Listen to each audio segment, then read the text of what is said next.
Welcome back again. आज CGPT physics का solution हम आज डिस्कस करेंगे पार्ट 2। पार्ट 1 में हमने क्वेश्चन नंबर 26 तक बता दिया था, डिस्कस कर लिया था। और आइए शुरू करते हैं नेक्स्ट पार्ट। क्वेश्चन नंबर 27 में बोला जा रहा है कि the focal length of objective and the eye piece of a telescope are 50 centimetre and 5 centimetre respectively. Least distance of distinct vision is 25 centimeter. The telescope is focused for distinct vision on a scale placed at a distance of 200 centimeter away from the objective. Then the separation between the objective and the eyepiece is। देखो इसमें हमारा दिया हुआ है objective का जो focal length दिया हुआ है 50 सेंटीमीटर दिया हुआ है, ठीक है। और FE जो हमारा दिया हुआ है ऑब्जेक्टिव एंड आई पीस का हमारा दिया हुआ है 5 सेंटीमीटर, ठीक है। तो पहले हम लोग क्या करते हैं, फॉर ऑब्जेक्ट के लिए हमने फार्मूला लगा दिया 1/VO माइनस 1/UO का वैल्यू हमने यहाँ पे देख लेते हैं -200 दिया हुआ है यहाँ पे, ठीक। डिस्टेंस तो -200 ले लेते हैं। 200 इज इक्वल टू 1/50। अगर यहाँ से आप VO कैलकुलेट करोगे तो वो जो आपका आ जाएगा 200 डिवाइडेड बाई 3 सेंटीमीटर आ जाएगा, ठीक। और दूसरी चीज़ हम लोग मैग्नीफिकेशन की जो बात करते हैं वो क्या होता है, VO/U होता है। तो VO हमारा आ गया है 200 डिवाइड बाई 3 सेंटीमीटर और UO का वैल्यू अभी हमने यहाँ पे बताया कितना -200। तो ये आपका आ जाएगा -1/3। अब हम क्या करते हैं, आई पीस के लिए फार्मूला लगाते हैं। फॉर आई पीस के लिए अगर आप फार्मूला लगाओगे तो वो हमारा आएगा -1/25 minus 1/UE is equal to 1/5 centimetre. यहाँ 1/5 दिया हुआ है, तो यहाँ से अगर आप UE निकालोगे तो वो आपका आ जाएगा -25 डिवाइड बाई 6 सेंटीमीटर, ठीक। तो यहाँ के लिए मैग्नीफिकेशन ME हमारा हो जाएगा VE/UE, ठीक। तो VE हमारा आ गया -25 और UE अभी हमने कैलकुलेट कर लिया 25/6 माइनस में, तो इसको आप कैलकुलेट करोगे तो ये आपका 6 आ जाएगा। अब हमारा M का जो वैल्यू होता है मैग्नीफिकेशन, जो मैग्नीफिकेशन का फार्मूला होता है MO/ME होता है टोटल, ठीक है। तो वो आपका हो जाएगा कितना है, -1/3 इंटू 6 यानी -2 आ गया। अब सेपरेशन हमसे पूछा जा रहा है L का वैल्यू, तो VO प्लस मॉड UA की बात करते हैं। तो VO हमारा है 200/3 और प्लस UO का वैल्यू है 25/6। U हमारा आ जाएगा 25/6। तो इसको आप कैलकुलेट करोगे तो आपका आ जाएगा 70.83 आ जाएगा, यानी ये आपका वैल्यू आएगा 70.8। Option number C is correct answer, ठीक है। ये हमारा आंसर आ जाएगा। नेक्स्ट क्वेश्चन नंबर 28 में हम लोग बात करते हैं कि बोला जा रहा है कि एक दूरदर्शी है, ठीक है। दूरदर्शी में क्या बोला जा रहा है कि जिसका व्यास 10 सेंटीमीटर, द एंगुलर शेप और resolution of a 10 centimetre diameter telescope, ठीक। तो पहले मैंने इसको थोड़ा सा स्पेस खाली कर लिया। तो देखिए अब यहाँ पे बोला जा रहा है कि the angular separation of a 10 centimeter diameter telescope at a wavelength of 5000 angstrom is of order of। तो फार्मूला हमारा एंगुलर सेपरेशन का फार्मूला क्या होता है, 1.22 लैम्डा डिवाइड बाई A, ठीक। तो ये जो हमारा वैल्यू आएगा, देखो लैम्डा का वैल्यू 1.22, लैम्डा का वैल्यू हमने लिख लिया 5000 एंगस्ट्रॉम यानी 5000 इंटू 10⁻⁻10 और A का वैल्यू दिया हुआ 10 सेंटीमीटर यानी 10 इंटू 10⁻²। मीटर में अगर कैलकुलेट करना है तो इसको अगर आप वैल्यू निकालोगे डी थीटा का वैल्यू तो 6.1 इंटू 10⁻, उधर जाएगा ऊपर में, ये आपका हो जाएगा -6। तो इसका मतलब ये हुआ कि हमसे ऑर्डर पूछा जा रहा है, तो 10⁻⁻6 रेडियन के केस में आएगा, यानी ए वाला वैल्यू यहाँ 10⁻⁻6 के केस में आएगा। ऑर्डर पूछा जा रहा था, ऑर्डर हमारा 10⁻⁶ आ जाएगा, ठीक है। नेक्स्ट 30 की बात किया जा रहा है, सॉरी 29। क्वेश्चन नंबर 29 में क्या बोला जा रहा है कि ये जो वैल्यू आपका दिया हुआ है समतल में बिंदु XY पर विद्युत विभव V is equal to -kxy दिया हुआ है।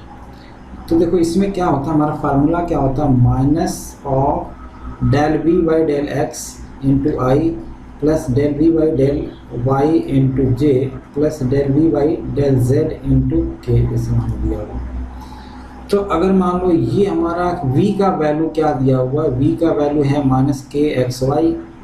अगर मान लो del V by del X में निकालूंगा तो x के रिस्पेक्ट में हमारा वैल्यू क्या आ जाएगा, del V by del X अगर आप निकालोगे तो माइनस के वाई आ जाएगा, और del V by del Y निकालोगे तो माइनस के एक्स हो जाएगा।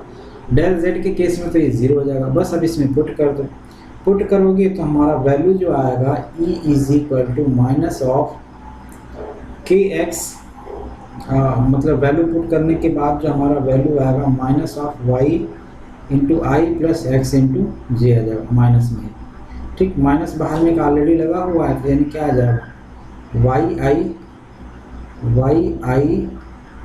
वाई आई प्लस एक्स जे। अब मॉड इसका निकाल लोगे, मॉड ई तो हमारा जो वैल्यू आएगा root over X square plus Y square आएगा। ठीक, और यही किसके इक्वल होता है, आर के इक्वल होता है, यानी मॉड ई जो है वो डायरेक्टली प्रोपोर्शनल टू आर हो जाएगा। तो हमारा आंसर क्या आएगा, आंसर डी आ जाएगा। ठीक, मूल बिंदु से दूरी पर विद्युत क्षेत्र की तीव्रता आर के रिस्पेक्ट में बदलता है। तो ये हमारा आ जाएगा। नेक्स्ट 30th की बात किया जा रहा है, तो 30th में क्या बोला जा रहा है कि the three charges minus Q plus capital Q and minus Q R placed at equal distance on a straight line. If the potential energy of the system of three charges is 0, then the ratio of capital Q to small q will be 1/4। ये आएगा, आप इसको calculate कर सकते हैं। ठीक, next ऐसे ही 31 में क्या बोला जा रहा है कि a mixture of light consisting of wavelength 590 metre and unknown wavelength illuminates Young's double slit and give rise to overlapping interference pattern on the screen. The central maximum of both light coincide. Further, it is observed that the third bright fringe known light coincide with the fourth bright of the unknown light from data. The wavelength of the unknown light will be। तो देखो, इसको आप calculate करोगे तो आपका answer option number A सही है, ए is the correct answer. ठीक है, नेक्स्ट में आ जाओ। नेक्स्ट में क्या बोला जा रहा है, 32 में बोला जा रहा है कि a light ray travel through two medium A and B having refractive index, मान लेते हैं रिफ्रैक्टिव इंडेक्स n1 को हमने मान लिया 4/3 दिया हुआ है, एंड दूसरे के लिए n2 यानी ए के लिए है एक्चुअली na और nb। ठीक, तो दूसरे के लिए हमारा 3/2 दिया हुआ। ठीक, if the thickness of the medium is, मान लेते हैं इसके लिए थिकनेस डी का वैल्यू है of the medium A is 4 centimetre and that of B is D B is equal to क्या आ जाएगा 6 सेंटीमीटर दिया हुआ। Then the optical path length of in the combined, तो बस इसमें क्या होता है N A plus N B D B आ जाएगा, एन बी डी बी। तो एन ए का वैल्यू हो जाएगा 4/3 इंटू 4 और प्लस एन बी यानी 3/2 इंटू 6। तो इसको आप सॉल्व करोगे तो ये जो आपका वैल्यू आएगा वो किसके इक्वल आ जाएगा, 43/3 के इक्वल आएगा, यानी ऑप्शन नंबर डी। ठीक, ये हमारा आंसर हो जाएगा। नेक्स्ट आ जाते हैं। नेक्स्ट हमारा क्वेश्चन दिया हुआ है 33 में, बोला जा रहा है कि if the frequency of light in a photoelectric experiment is double, the stopping potential will be, ये आ जाएगा become more than double। तो इसका ऑप्शन नंबर क्या आ जाएगा, सी हो जाएगा, become more than double। ठीक, 34 में आ जाओ। 34 में बोला है कि the energy of an electron in nth orbit is given by En is equal to -13.6 divide by n square electron volt है। The energy required to take an electron from the ground state to the second excited state, it will be the answer of 12.09 volt. कैसे निकालेंगे, यहाँ से आप E3 minus E1 निकाल लोगे। E3 minus E1 यानी -13.6 और E3 का जो वैल्यू आएगा 1/9 माइनस 1/1, सॉल्व कर लो। इसको सॉल्व करोगे तो आपका आ जाएगा 12.09 इलेक्ट्रॉन वोल्ट। ठीक, 34 का ये आंसर हो जाएगा। 35 में आ जाओ। 35 में बोला जा रहा है कि diatomic gas initially at 18 degree centigrade compressed adiabatically to 1/8 of its original volume. The temperature after compression will be। तो देखो पहले तो हमारा टेम्परेचर हमारा क्या दिया हुआ है, T1 का जो वैल्यू दिया हुआ है वो दिया हुआ है 18 डिग्री सेंटीग्रेड, और कैल्विन में अगर इसको कैलकुलेट करोगे तो 291 कैल्विन आ जाएगा।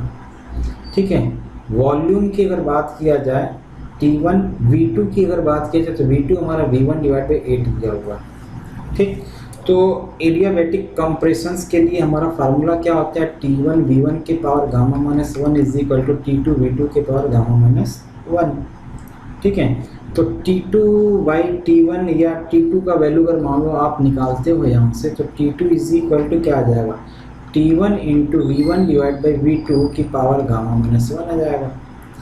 अब इसका T1 का हमारा टेम्परेचर 291 दिया हुआ है, V1/V2 का वैल्यू दिया हुआ है 8 दिया हुआ है, 8 के पावर गामा माइनस 1, गामा का वैल्यू दिया हुआ है 1.4 माइनस 1। अब इसी को कैलकुलेट कर लो, यही हमारा टेम्परेचर आ जाएगा। तो इसको कैलकुलेट करोगे तो 395.4 डिग्री सेंटीग्रेड हमारा आ जाएगा, 395.4 डिग्री सेंटीग्रेड, यानी ऑप्शन बी। ठीक, ये आएगा। Next 36, 1 mole of an ideal monochromatic gas expanded till its temperature double under the process V² T is equal to constant. ठीक, तो if the initial temperature is 400 kelvin then the work done by the gas is, तो इसमें देखो हमारा answer आएगा +200 आएगा। ध्यान रखना, बाई द गैस बोला जा रहा है, ऑन द गैस होता तो फिर आंसर हमारा -200 आता है, बाई द गैस यानी +200 आ रहा है कैलकुलेट करने से। ठीक है, नेक्स्ट आ जाते हैं 37 में बोला जा रहा है कि a light wave travels from glass water, the refractive index for glass and water are 3/2 and 4/3। Calculate the critical angle. देखो क्रिटिकल एंगल का हमारा फार्मूला क्या होता है, मान लो N1 हमने लिखा, N1 साइन थीटा, थीटा हमारा मान लो एक क्रिटिकल एंगल होगा, तो N1 sine theta is equal to मान लो N2 साइन थीटा 2, मान लो ये थीटा यानी यहाँ 90 डिग्री आएगा, यहाँ पे तो ऐसे ही होता है। तो N1 का वैल्यू मान लिया हमने 3/2 है, और साइन थीटा हमको कैलकुलेट करना है, N2 हमारा आ जाएगा 4/3 और ये है 1। तो अगर आप इसको कैलकुलेट करोगे तो साइन थीटा का वैल्यू कितना हो जाएगा, 8/9 आएगा, तो थीटा का वैल्यू साइन इनवर्स 8/9 आ जाएगा, तो साइन इनवर्स 8/9 आपका आएगा। वैसे भी देखो अगर आपको तुक्का मारना है ना, तो थीटा का वैल्यू साइन के केस में 9/8 नहीं हो सकता है ना, क्योंकि 1 से छोटा होता है। अब बचा आपके पास 3 ऑप्शन, ये और ये, तो इसमें से किसी एक को तुक्का मार लेना, क्योंकि साइन थीटा का वैल्यू लाइज बिटवीन -1 एंड +1, -1 और +1 के बीच में ही लाई करता है, तो इसलिए 9/8 तो नहीं हो सकता, 8/9 ही होगा। ठीक है, 38 की अगर हम लोग बात करते हैं तो 38 में हमारा आंसर क्या आ जाएगा, क्या दिया हुआ, a convex lens in air produced a real image having the same size as object. When the object and the convex lens are immersed in a liquid, the real image found is enlarged 2 times the object size. The refractive index of the liquid will be 12/11 आपका आएगा। इसका answer आप calculate करने में, अभी हम सिर्फ आपको आंसर बता रहे हैं। ठीक, तो ये 38 का आंसर 12/11 आएगा। देखो नेक्स्ट में 39 में बोला जा रहा है कि in the above circuit potential difference between A and B, A और बी के बीच में पोटेंशियल डिफरेंस बनाना है। तो देखो ए और बी के बीच में पोटेंशियल डिफरेंस मतलब ये हुआ कि अगर हमको सर्किट को रन कराना है तो हमारा सर्किट इधर से इधर रन करेगा, क्योंकि ये डायोड है, इधर से करंट फ्लो नहीं कर सकता। अब जब इधर से इधर फ्लो करेगा तो इसका मतलब ये हुआ कि हम इसको क्या करते हैं, एक तरह से शॉर्ट सर्किट कहलाएगा, ये शॉर्ट हो जाएगा। तो मतलब इसको भूल जाओ, ये हमारा 10 ओम है, ये 10 ओम है, तो ये 10 ओम किस में आएंगे, पैरेलल में आएंगे, और इन दोनों पैरेलल में एक सीरीज में आ जाएगा। तो तो अगर दो पैरेलल रेजिस्टेंस को आप कैलकुलेट करोगे तो कितना आ जाएगा, 10 इंटू 10 डिवाइड बाई 20 यानी 5 ओम आ जाएगा। तो ये 5 ओम और इसके 5 ओम 15 ओम आपका आ जाएगा। इन तीनों को आप सबको यानी इन चारों को हटा करके और इसके साथ एक ऐसे सीरीज में आपने 15 ओम का एक रेजिस्टेंस लगा दिया। अब अगर मान लो 15 ओम का रेजिस्टेंस आपने लगा दिया तो पहले आप क्या कर लो, करंट चेक कर लो कितना आ रहा है, 30 डिवाइड बाई 15 आ जाएगा यानी 2 मिली एम्पियर आ जाएगा। ठीक, एम्पियर या मिली एम्पियर जो भी है, क्योंकि यहाँ पे हमारा वैल्यू नहीं दिया। तो ठीक है, हमने I is equal to 2 milli ampere मान लिया। अब अगर मान लो हमको वोल्टेज कैलकुलेट करना है AB के अकॉर्डिंग तो क्या आ जाएगा, I1 इंटू R आ जाएगा। I1 हमको पता नहीं है, ठीक है, AB के अकॉर्डिंग कैलकुलेट करना है। तो I1 मालूम माने हमारा करंट इधर की तरफ आ रहा है, वही AB के अकॉर्डिंग उसमें करंट I1 फ्लो कर रहा है इधर से मान लो I1 फ्लो कर रहा है। तो I1 इंटू R, I1 हमको पता नहीं है, R हमको दिया हुआ है कितना, 10 ओम दिया हुआ है, और वोल्टेज हमको भी नहीं पता अभी, वही तो कैलकुलेट करना है। तो अगर मान लो हमने कैलकुलेट करना है VAB, तो इसका मतलब ये हुआ कि I1 कितना आएगा। I1 हमारा ये 2 मिली एम्पियर आ रहा है, और 2 मिली एम्पियर आ रहा है तो इसमें देखो अगर आप बात करोगे तो इधर जितना आएगा, क्योंकि इधर भी 10 ओम है इधर भी 10 ओम है, तो इधर भी 1 एम्पियर आएगा इधर भी 1 एम्पियर आएगा। तो करंट हमको पता चल गया, क्योंकि 2 एम्पियर यहाँ 2 मिली एम्पियर है तो 1 एम्पियर आएगा, तो 1 इंटू 10 यानी 10 ही आएगा। तो यानी हमारा जो आंसर आएगा वो आ जाएगा 10 वोल्ट आ जाएगा आंसर। ठीक है, 40 की अगर बात किया जाए तो 40 में हमारा वैल्यू क्या दिया हुआ, the internal resistance of 2 cells on R 0.1 M 0.3 ohm if R is equal to 0.2 M the potential difference across the cell will be. तो अगर मान लो आप कैलकुलेट करते हो तो इसका जो वैल्यू आएगा वो आएगा क्या चीज़, y का वैल्यू 0 आएगा, y विल बी 0। कैसे आएगा देखो, इसको हम एक बार डिस्कस कर लेते हैं, छोटा सा है। अगर मान लो मैं करंट कैलकुलेट करूं I का वैल्यू तो वो क्या आ जाएगा, V बाई R होता है, तो 2 + 2 डिवाइड बाई, अगर आप R कैलकुलेट करोगे तो 0.1 + 0.3 + 0.2 यानी आपका आ जाएगा 20/3 एम्पियर आ जाएगा, कैलकुलेट करोगे इसको तो। ठीक, और इसके बाद अगर मान लो मैं Vx के अकॉर्डिंग अगर मान लो मैं कैलकुलेट करूँ वोल्टेज, तो V is equal to V बराबर I E माइनस IR होता है। ठीक है, यानी इसमें जो रेजिस्टेंस ड्रॉप होगा उसको मैंने माइनस कर देना है। तो मान लो अगर करंट आ रहे हैं और रेजिस्टेंस 0 पॉइंट हमारा कितना है 1 है, ठीक, तो 0.1 हो गया। अब हमको I का वैल्यू पता चल गया, तो 2 - 20/3 इंटू 0.1 करोगे तो इसका जो वैल्यू आएगा वो क्या आएगा, 4/3 आएगा Vx के अकॉर्डिंग।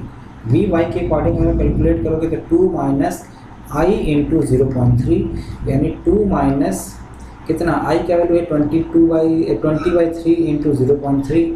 इसको सॉल्व करोगे तो 3 से 3 कैंसिल, 2 - 2 यानी 0 आ जाएगा, मतलब y विल बी 0।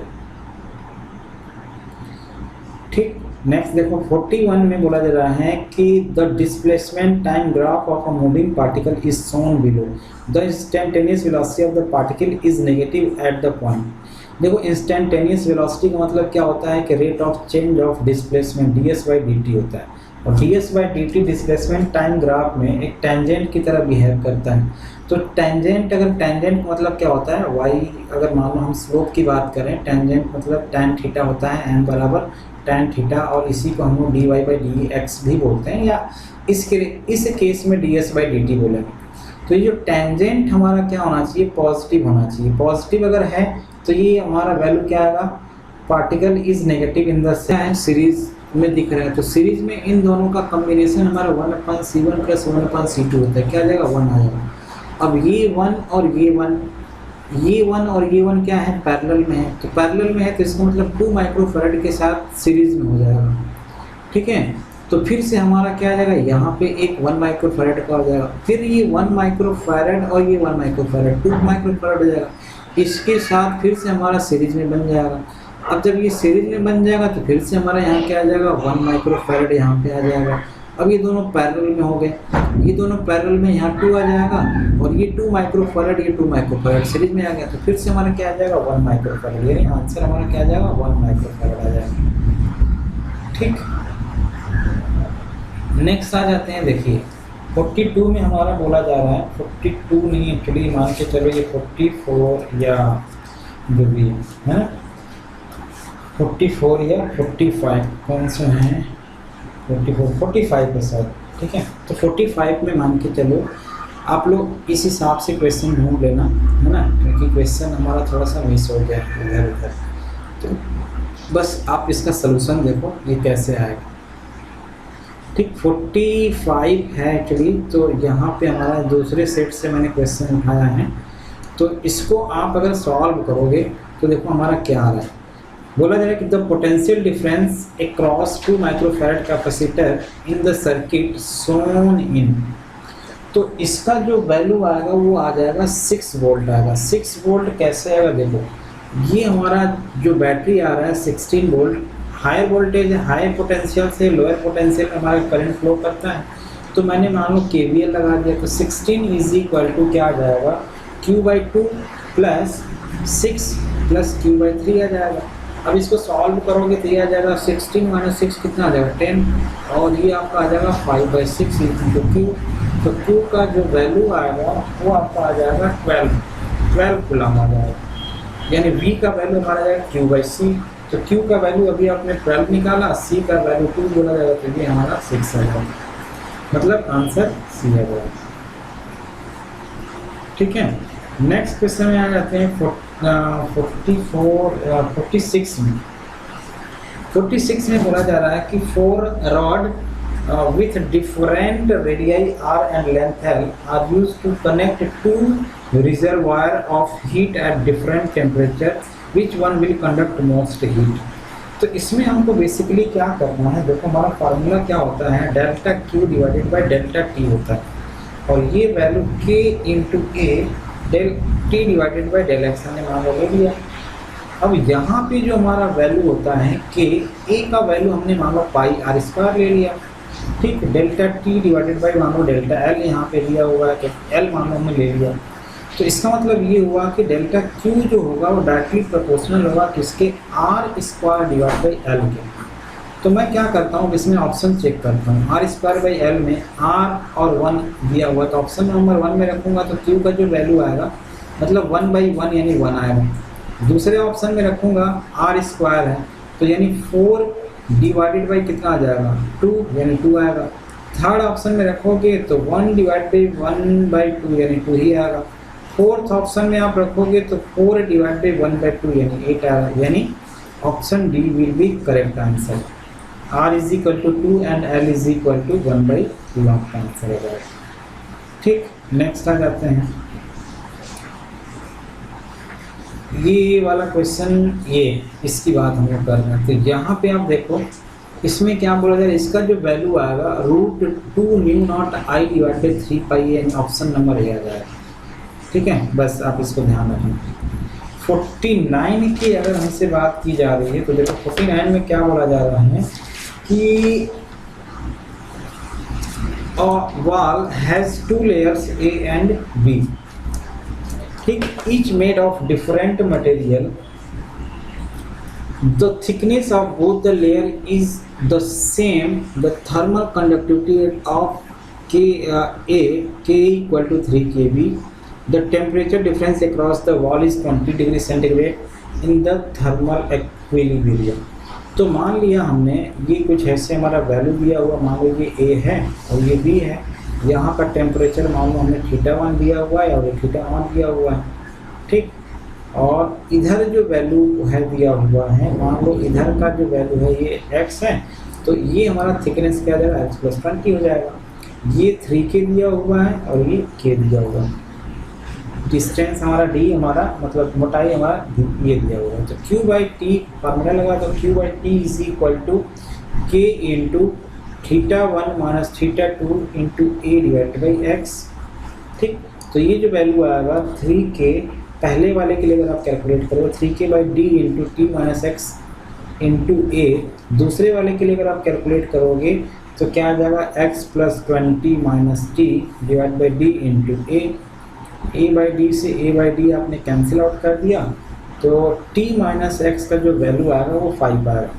तो t माइनस एक्स का वैल्यू यहाँ 5 तो दिया नहीं है, तो इसका मतलब ये हुआ कि t माइनस एक्स माइनस 20 का जो वैल्यू आएगा वो क्या आ जाएगा, वो 15 आपका वैल्यू आ जाएगा। यानी option number D will be correct. परत बी के सिरों का तापांतर 15 डिग्री सेंटीग्रेड आपका वैल्यू आएगा।